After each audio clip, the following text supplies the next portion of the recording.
Well, Lorna, how you doing this cool day? Oh, I'm doing awesome, thank you. So, what are we going to be talking about today?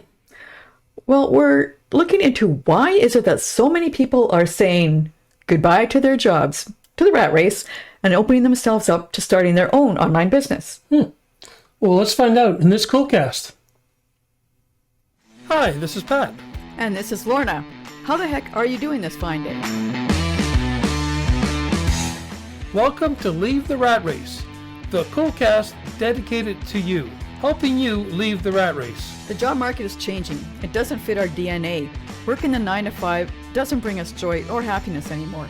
We know the world is shifting, it's changing, and opportunities that never existed before are opening up. We're interested in finding our place in the digital age. We need to learn and leverage that internet so that we remain relevant outside the 9 to 5. We can help. This Coolcast can help. We're so glad that you found us.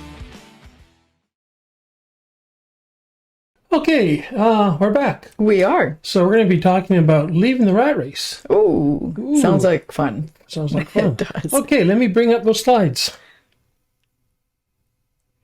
Okay, leaving the rat race. Oh, well, the world is changing. Oh, that's an understatement right now. But what was once normal isn't so normal anymore. Staying in the same old crappy job isn't the answer for so many people. So how come I'm holding the crap piece of crap?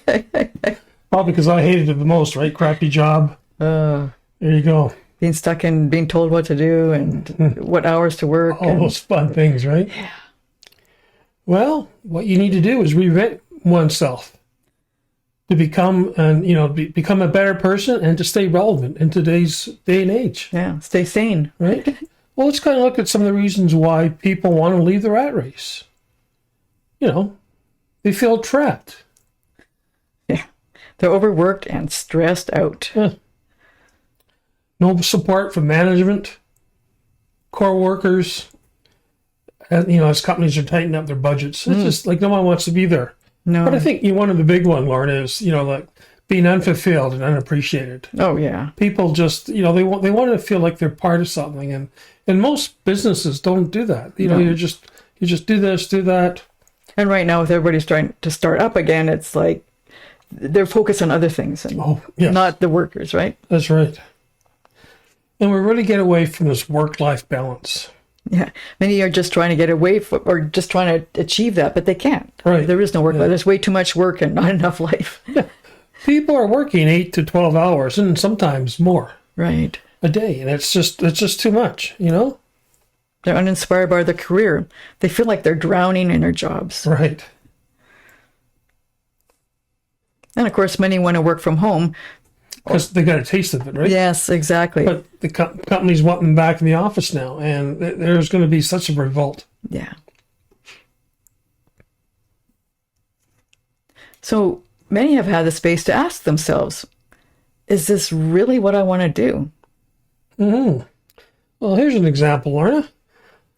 An insurance broker and her restaurant manager husband both quit their jobs to start a landscaping company. Totally different, right? Right. Because they realized they wanted to spend more time outside. Right. Very true. They're quitting their jobs to do what they discovered they really want to do.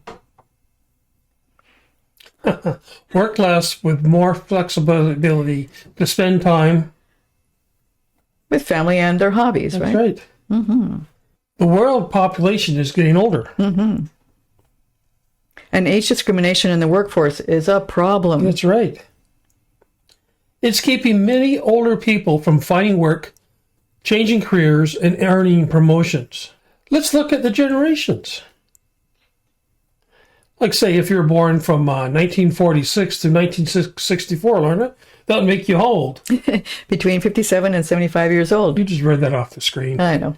And you're just a baby boomer, right? Right. I guess we're both baby boomers. We are. I'm a younger baby boomer than you, right? No. And that's like 21, almost 21% of the population. Well, let's look at the next generation. That would be born from 1965 to 1976. Lorna, how old does that make you? 45 to 56 years old. Which is Generation X, right? Right. And that's about, again, About 20%. 20%, 19%, right? Let's look at the next generation. 1975 to 1995. That would make you, I'm going to do it this time, 26 to 44. There you go.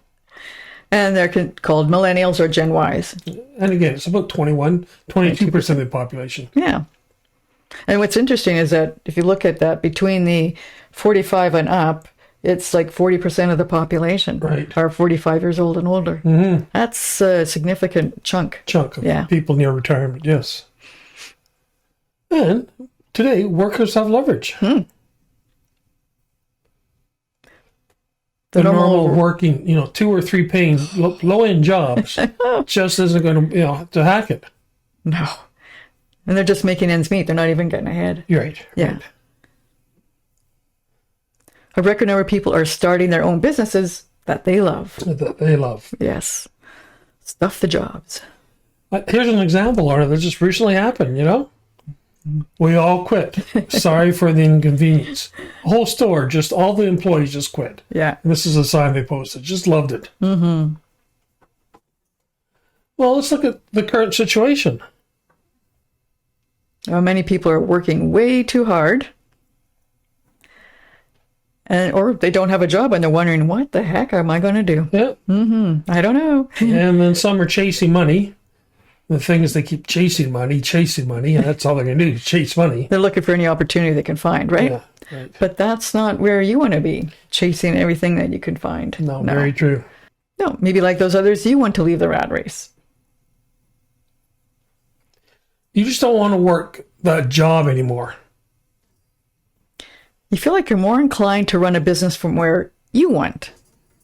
Okay, I mean, it's not always sitting in the sun with a little frosty next to you, but hey, it can be. It can be. That's true. Very, very true. So we're pretty sure you're not buying into this. Yeah. Like, normal is getting dressed in clothes you buy for work, driving through traffic in a car that you're still paying for. In order to get to that job, you need to pay for the clothes, the car, and the house you leave vacant all day, so you can afford to live in it. And who is that, Lorna? That's Ellen Goodman. I love that quote. That is a good That's one of my quotes I read at least once a week. Yeah. And like many others, you awaken to the feeling that this isn't normal at all. This isn't normal at all. Nope. Leaving the rat race. Isn't done by being the same, though. It's done by being different, following your own path. I'm the different person. How come you look like you? I want to see you do that move. Yeah, I got to practice 20 a bit years more. ago. Before I fall on my head, yeah. Right. So if you are serious about leaving the rat race, you have a decision to make. Keep doing what you've always been done and stay stuck in your current situation, or watch this entire cool cast and discover the secrets of successful entrepreneurs. So if you're committed to becoming a successful entrepreneur, let's continue. Well, here's a couple simple principles and strategies for leaving the rat race.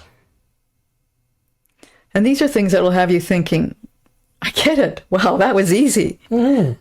It's not rocket science. And we'll take a look at some misconceptions, mistakes, and what ifs, so you can avoid them. The rat race. How did we all get there? Oh, good question.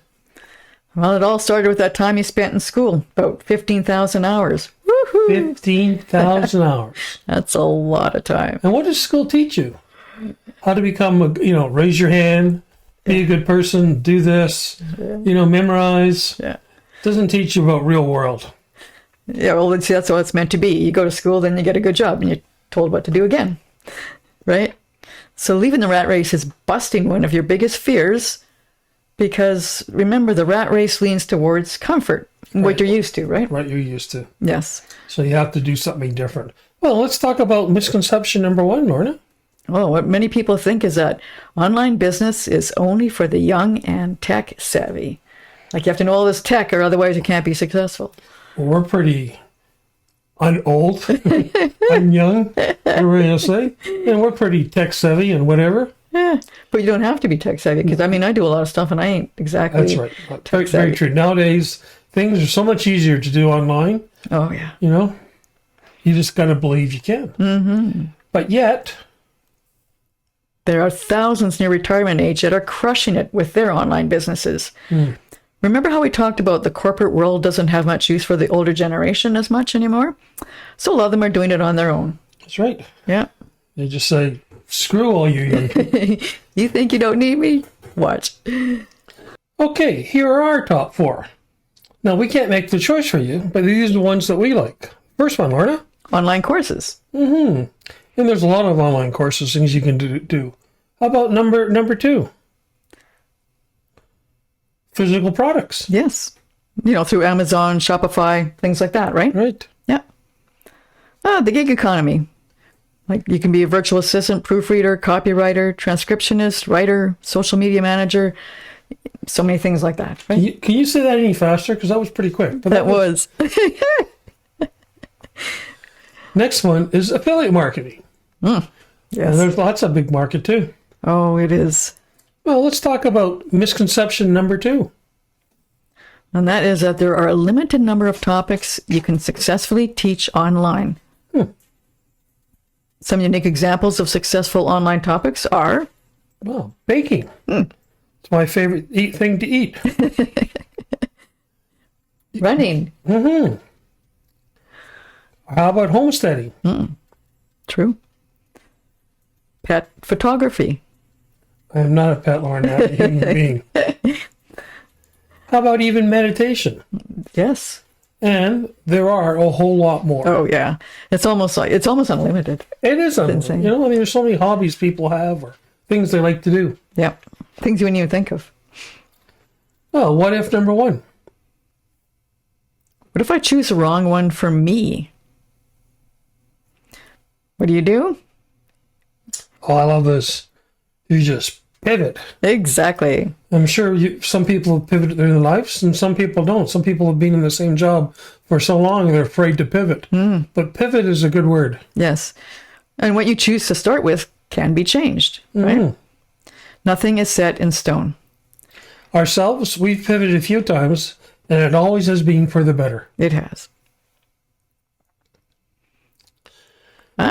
The three key secrets to building a successful online business are... Okay, my turn. Number 1.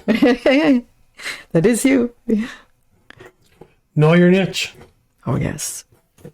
Number 2.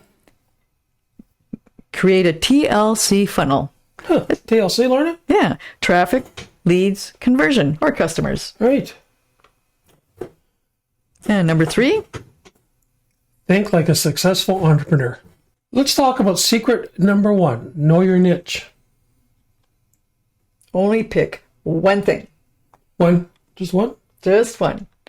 I mean, start with one, right? There's no point in starting 5 million different things all at the same time. No, that's right. That's a disaster. It's all about what problem you're solving and for whom. That's right. Now, the reason we suggest pick one, we know so many people that start a business, they want to work on this, and they want to work on that.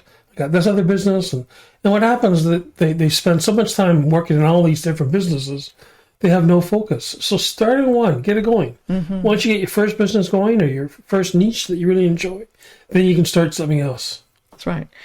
And about the problems, business is all about solving problems for a profit. No problems equals no business. That's right. When you make an offer in your business, you're making a promise to your target market that you will solve a specific problem for them. Right. Like sinking in quicksand. That's right. Well, let's talk about a few niching mistakes. Struggling entrepreneurs try to be everything for everyone. I love how you always make me, I'm all that, you know? You always make me the bad guy. They end up being no one to nobody. Exactly. Secret number 2, create a TLC funnel. Again, T stands for traffic, L stands for leads, C stands for customers or conversions. And traffic, this is your customer's journey with you, right? That's right. Yeah. And traffic is getting people to your stuff. I guess you gotta give them something like pizza, right? Exactly. And really, you want them to sign up. That makes them a lead, right? That's right. Yeah, they give you their contact information, usually an email address, in exchange for an offer of yours. And then customers are those who pull out their wallet and buy your product or service. Customers are also known as conversions, as you converted them from a lead to a customer. That's right. And notice the heart-shaped pizza, because once you have a customer, if you give them impeccable customer service and you solve their problem for them, they'll become loyal fans. And they'll buy more pizza. And they'll buy more pizza, that's right. Or in your case, more of your courses. That's right. Secret number 3. Think like a successful entrepreneur. Ask yourself empowering questions. So, for example, let's look at marketing. Like most things in business, marketing is simple, but people complicate it. Many resist marketing because they think it's hard, way beyond what they know. No. Yeah. Or like selling, it's like selling and they don't like that. Right. Well, marketing can be a lot simpler if you look at the marketing as education. Right. You're basically educating your market about your product. You teach them, right? And that's right. what marketing is. It's teaching people about your market, about your product. Right. It's not being pushy. No. I mean, you don't have to be Lorna, you don't have to be a sleazy salesperson, okay? No. Okay? I know you're such a used car salesman. Boy. I had to buy you as a used car. We get it. You just want to be out of the rat race, and you're committed to making that happen. Let's talk about the first step. Well, there's so much information out there, it's hard to know where do you start, right? It's confusing, really confusing. Yeah. But without the first step, the next step won't matter. No. And what is that first step?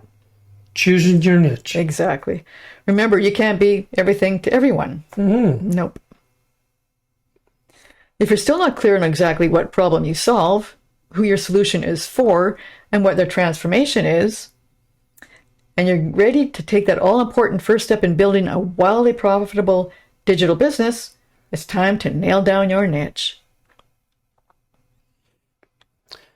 And if your heart is not in it, Well, we've been doing this for over 10 years, and we absolutely love helping those who want to leave the rat race, realize their dreams of having a profitable online business. Our heart is definitely in this. I guess that's the key, right? You have to choose something you love. Oh, yeah. Talk about it, how hard it is to get up and get to work if your heart's not in it, Oh, yeah. right? Yeah. You just go, what do I have to get up for? No, it's okay. I gotta have to go to the job again. I don't want to go to the job, right? Or even if you pick a niche you don't like, you're not going to get out of bed. That's right. You gotta love it. Yeah. And our favorite thing is we get to work from home together. No daily commute, traffic jams. Just walk into the backyard or for a walk, or even to have a nice drink in the back. That's right. Yeah. It's a little frosty in the sunshine. So, how important is it to nail your niche? If you don't nail your niche and own your specialization, Who? no one will know about you, Who? right? Yeah, right. Yeah, who are you? And your business won't even get off the ground. Very true. Yeah. Not going to happen. Again, nothing happens without action. We invite you to click the link below at thecoolestcouple.com/bootcamp. And each one of our boot camps move you through a pivotal step in creating your own successful online business, including nailing your niche. Yeah, we hope to see you there. thecoolestcouple.com/bootcamp.